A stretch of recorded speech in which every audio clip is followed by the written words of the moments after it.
Bonjour, voici les nouveautés de la semaine. Du côté de la fiction, Set et match de Liane Moriarty. Imaginez un terrain de tennis, d'un côté un couple modèle heureux en mariage depuis 50 ans, de l'autre leurs 4 enfants, soit la panoplie du bonheur. L'enjeu de la partie, le grain de sable qui a enrayé une mécanique jusque-là parfaitement huilée. Cardiff, près de la mer, de Joyce Carol Oates. Dans ce recueil de 4 longs récits à suspense, Joyce Carol Oates se joue de secrets familiaux, tous plus glaçants les uns que les autres. On a reçu Destin, les porteuses de secrets. C'est le premier tome de Isabelle Hébert. En 1907, dans le village de Saint-Simon-des-Neiges, la famille Roy coule les jours paisibles. Leur routine est soudainement troublée quand le curé Boucher leur demande d'héberger pour un moment Agathe Sénécal, une jeune fille qui vient d'accoucher clandestinement d'un enfant qu'elle a dû donner en adoption. Au gré des vents, le tome 2, Esther, de Sonia Alain. Un métis en 1917, à la suite d'une série d'événements tragiques, Esther Beaupré, 18 ans, doit se résigner à seconder son père sur la ferme familiale et à s'occuper de ses cadets. La demoiselle au tempérament indépendant et avide de la liberté supporte mal sa nouvelle réalité, d'autant plus qu'elle rêve de s'évader et de parcourir le monde.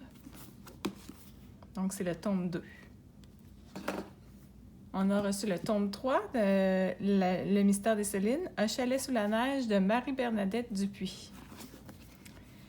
À Vallon-des-Loups, décembre 2015, réfugiés dans leur vieux chalet au creux des Alpes, Soline et Benjamin attendent patiemment la venue du printemps, lequel témoignera de la naissance de leur fille.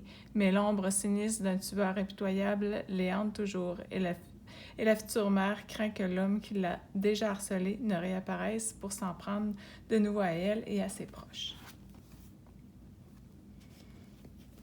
Nous avons reçu le retour du Parisien de Julia Chapman.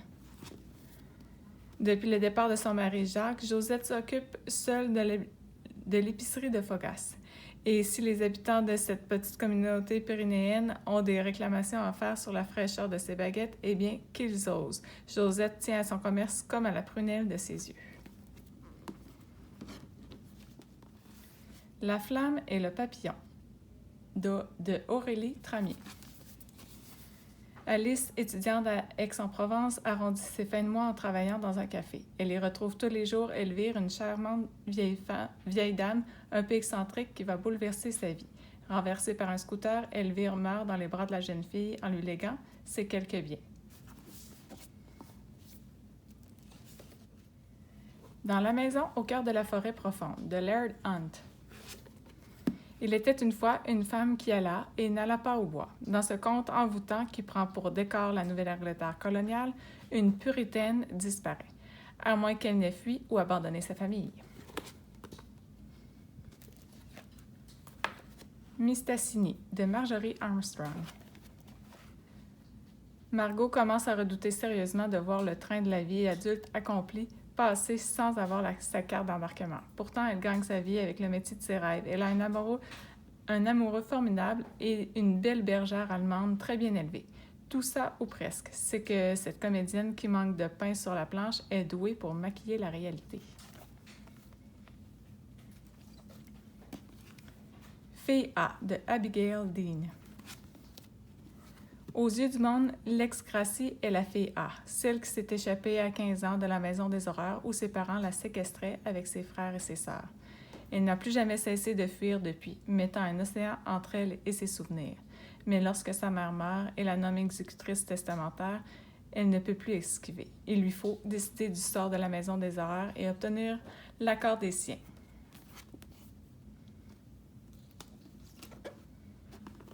Il ne faisait que rêver, de Ondine Kaya. En Inde, face aux Ganges pollués, Tali et Alisha se font une promesse du haut de leurs 9 ans, unir leurs forces pour changer le monde.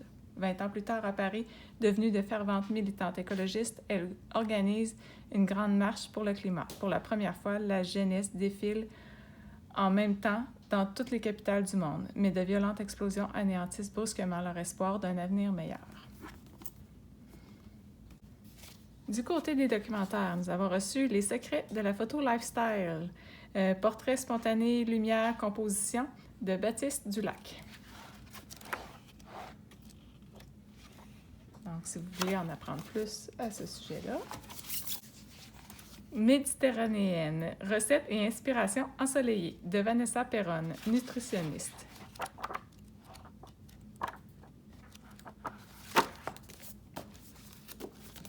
Les bons glucides, cuisinés toute l'année, des repas à l'index glycémique bas, sans recettes délicieuses et vitaminées, du Dr Alan Barclay et Kate McGee et Philippa Sandor.